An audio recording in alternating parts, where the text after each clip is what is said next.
Our next big idea, retail food group. So retail food group may not be a household name, but many of its brands are. Think Gloria Jeans, Donut King, Crust, and Brumby's Bakery.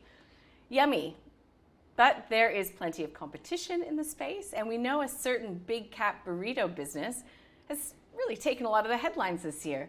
So I guess the question for my next guest is, where does the growth come from? What makes this one a big idea? So to answer those questions, Matt Marshall, CEO of Retail Food Group, and Larry Gandler from Shawn Partners are joining this event. Matt, I'll start with you. Nice to see you. Thank you. Yeah, nice to be here. Retail Food Group, CCB, and QSR. I've now become very versed in quick service restaurants. What's CCB? Just talk to us about the best bits of the business. Yeah, sure. We've tried to segment the business into two. Cafe Coffee Bakery is CCB and QSR Quick Service Restaurant. Cafe Coffee Bakery is typically characterised by really frequent purchases. They're lower transaction values, but we get a lot of passing foot traffic, a lot of impulsive purchases in brands like Donut King, and then a lot of loyalists in coffee brands where they come back very frequently. So that business is really characterised by that really strength of brand, good understanding of what the brand is, its core promise to the customer, and right now, I'm sure we'll talk about it more, is how it conveys value frequently to the customer. Quick service restaurant, conversely, is defined by I really don't want to cook, and so it's a meal occasion, and they're the distinguishing factors between the two. Okay.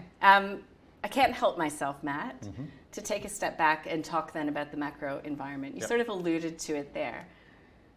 So we've lived in a high interest rate environment for quite some time now. We know they'll come down eventually, but the consumer, I mean, we're obsessed with cost of living. It's very real for most Australians.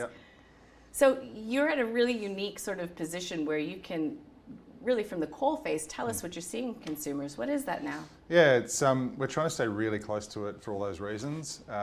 Perhaps I'll talk about it in the two segments because they do behave a little bit differently. In our Cafe Coffee Bakery segment, people are really looking for value. They are tightening their belts. It's not an easy economy to participate in.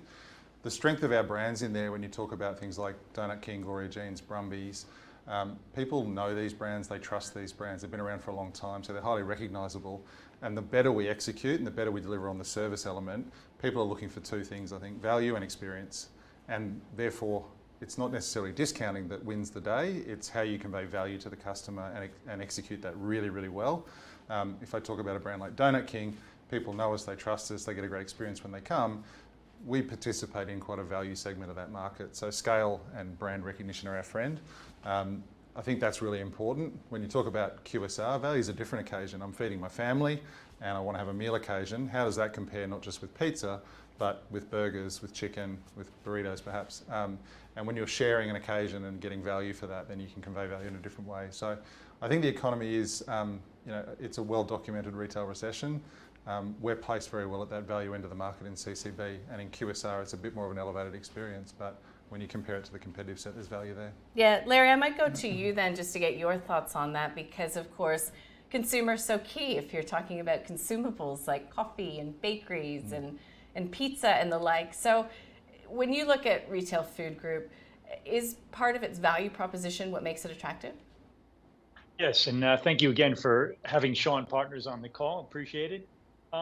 Look, Retail Food Group is performing obviously in that wider cafe and takeaway category, which the ABS had growing at 3.1% for cafes and restaurants in financial year 24 and takeaway at 4.4%. Retail Food Group, pleasingly, on a same-store sales basis, outpaced that, even though it was challenging.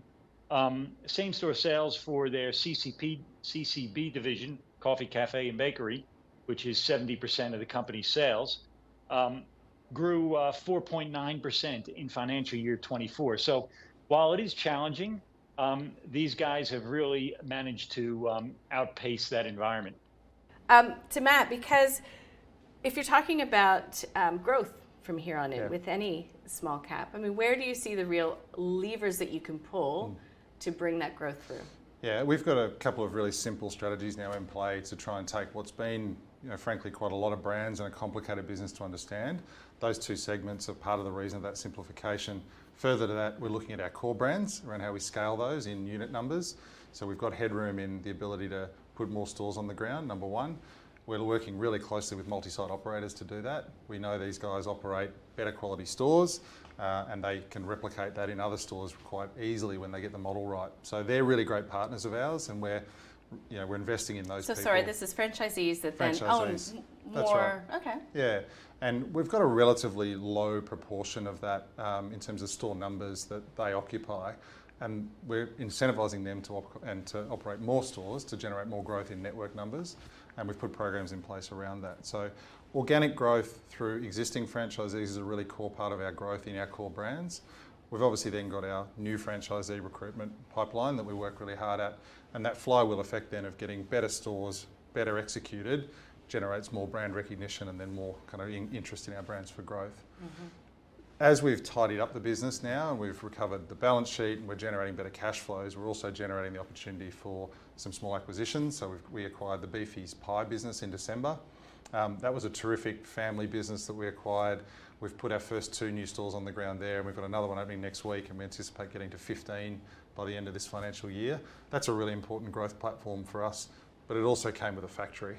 And so we've now got a coffee factory and a pie factory that supply product into our network and vertically integrate some of those products. So we're able to start controlling some of the innovation as well as the quality, but also there's margin in that for us around how we supply our network. Mm-hmm. So scale in our core brands and then better improve cash flows to generate investment opportunities is where we're looking for growth. Okay, we're going to Sure. get more into that. But Larry, I do think that you're back. Thanks for joining us. So yeah, give us sort of your starting point for your investment thesis when it comes to Retail Food Group. Sure. Again, thank you for having Shawn Partners, and leverages on what Matt just recently said about growth. For us, we see Retail Food Group as having a whole set of self-help initiatives, particularly the integration of their recent acquisition of Beefy's. Last year, Beefy's contributed about 1.7 million of EBITDA to the business in FY24. This is a Shaw forecast, but we could see $5 to $6 million as of growth as Retail Food Group gets a full year, expands the footprint towards 15 stores over the next few years, and also captures some synergy with the broader group. So that's a very big part of Retail Food Group's growth over the next few years, is integrating Beefy's. As I mentioned, there are a number of self-help initiatives. I'm sure Matt's going to highlight them, so I don't want to steal his thunder, but Donut King gifting occasions is a whole new channel to capture for the Donut King brand. It involves an extensive system implementation to coordinate the over 150 stores that Donut King has and be able to place internet orders. There's new systems going in QSR, and of course, Matt will talk about igniting new franchise stores with existing franchisees. Some incentives there. So there's quite a number of initiatives Retail Food Group will implement to drive growth. Well, okay, so let's just flesh a little bit of that out. So you've grown organically, you will continue to grow organically, but so the opportunity provided by this Beefy's, this vertical integration, how do you see that progressing? Well, there's some simple ways. We sell a lot of pies already. So if you think about a brand like Gloria Jeans, for example, which has a cafe-style hotbox in store, we can look at sizing specific pies out of the factory and then vertically integrating those into stores, drive innovation really quickly, get the price point right, and then look at, say, value bundles in store with a coffee or a chiller and a pie purchase as part of our day parting solution. So they become really obvious ways to integrate that opportunity. Larry also touched on some of the initiatives around things like e-commerce. We're putting a lot of investment now into the infrastructure that drives a better customer experience and access to our products. So Donut King Occasions was the brand he was referring to, which is a whole new online platform where you can order donuts for your kids' party or an office. In doing my research, I was sort of surprised that this didn't exist already. Yeah. It seems pretty obvious, right? Yeah. I think the unique thing for us is we've got 200 mini factories out there as stores, and we're able to send the revenue to the franchisee and then work out the economics of how we have a percentage of that through the revenue that we sell. I mean, that's the simplicity for us around how we make money off it, but it's instant scale. So our ability to set up a unique platform and then start to do our direct marketing to bring people into that occasion helps the franchisee, drives more revenue for us and takes that occasion away from a traditional outlet in a shopping centre and takes it to a kid's birthday or an office occasion or Halloween. Yeah. Funny you say that. Yeah, funny you say that. Yeah. So that is some of those levers that you can pull within the business now. Beefy's was an acquisition. Do you have further plans for M&A? Yeah, look, it makes sense for us to now be looking for opportunities. We've got some constraints around our trading multiple that mean we have to be sensible with that. But you think about the market, things like the coffee market are incredibly fragmented.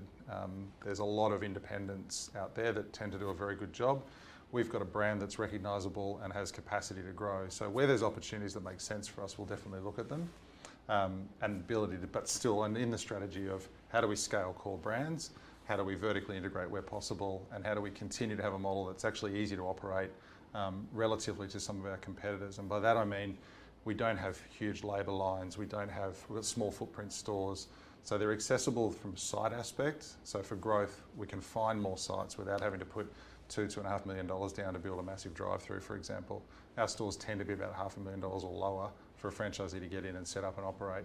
Our training models then are very simple around how we operate those systems. So we've got quite a unique proposition that whilst they're different brands, they scale equally under those criteria, and that's how we're looking for any investment opportunity as well. Yeah, Larry, when you run the numbers and do your analysis of Retail Food Group, how about lease liabilities? Like, are they quite favourable, just given what Matt was just saying about the smaller footprints?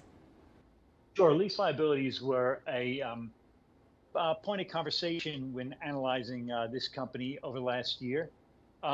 This company had gone through a major restructuring years back, and as a result, had many underperforming properties or many vacant establishments for which the leases were onerous.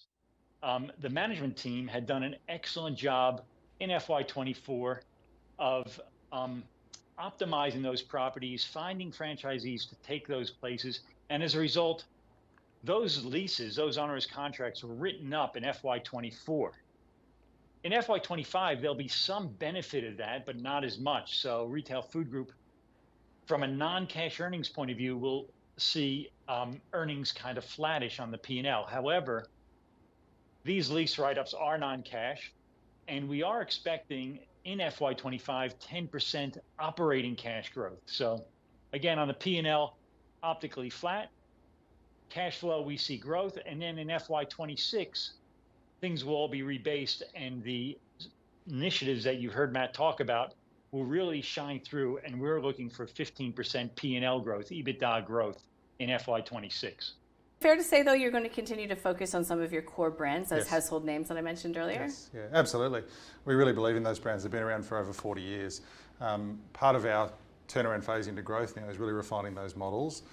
We're having a really good look at things like store design that fit not just the look and feel of the store, but how do you incorporate delivery models and operation footprints that don't add labour or unnecessary cost to the business? How do we integrate the digital and real world store designs to make it really accessible for that growth, as well as really enhancing that store look and feel, and then the innovation that sits behind our product and the investment in e-com and other channels, even app development and kind of getting the functionality of, I ordered that last week, click on it, it's ready to collect, and I'm done, and I'm in and out really quickly. So when we talk about customer experience now, it's about making that really unique for our brands. I think when you look broadly back across the market and the market conditions, there's brands out there doing a very good job of that. I would say at the top end of our network, we're doing an excellent job, and we can see the results that come through. So we really believe in those brands. Our job is to continue to inspire those franchisees to invest in their businesses whilst giving them really simple solutions. And part of that is being innovative That's as right. well. Yeah. You know, you've got to That's be right. willing to invest. Yeah. So those names we know. Yep. Why are you changing the name of Retail Food Group? Yeah, good question. And to what? Well, that's an even better question. So we're taking to our AGM next month the name change to Savora Brands. Savora is to savour. It's got food and beverage undertones. For us, that's a really important signpost around a new purpose, which is about creating great customer experiences. So a really simple kind of unifying statement for the business to focus on what's good for customer, drives more revenue, it's good for franchisee.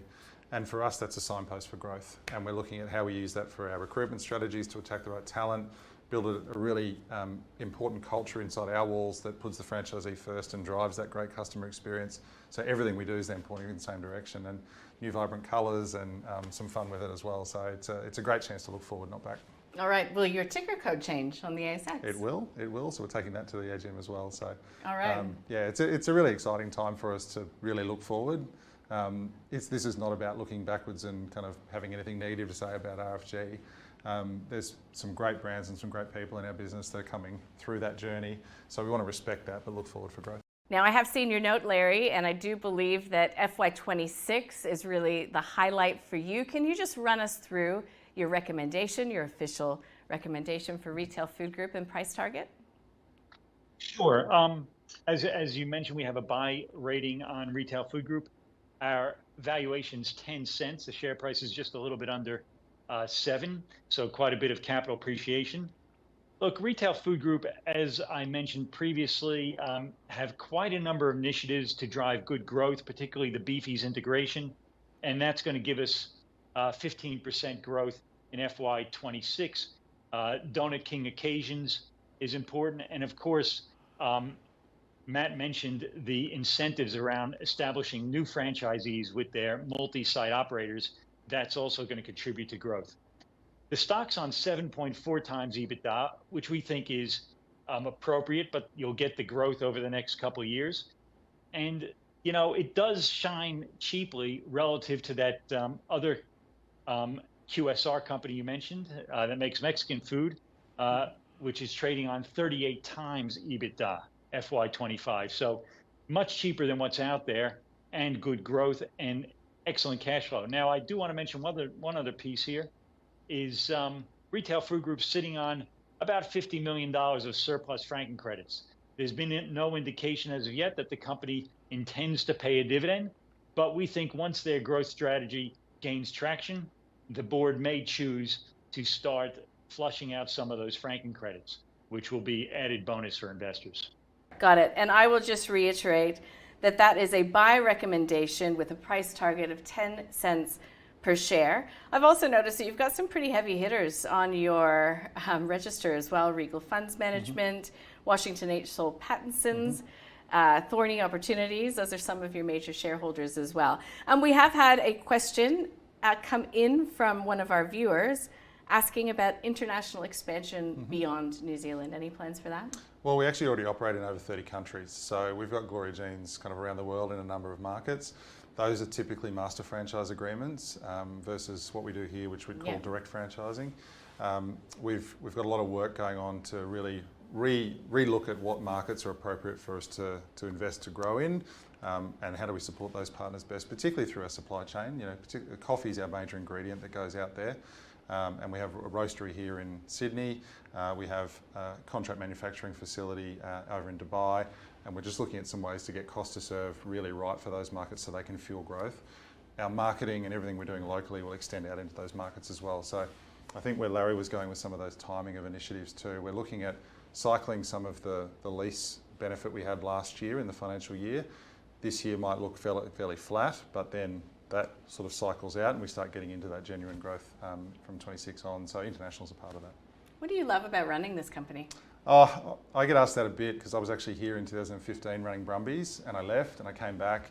And the reason I came back was an opportunity to really turn this business into a really retail-minded, focused business, staying close to the customer and having the chance to really turn it into something that is proud of its brands and its growth profile. The people as well that we work with every day are typically really passionate retail people. And if we can harness that energy under the Sephora brand into the next phase, I think we've got massive opportunity for growth for this business. All right, well, we look forward to tracking this small cap, but a big idea. Really appreciate it, Matt. Thank you for joining us.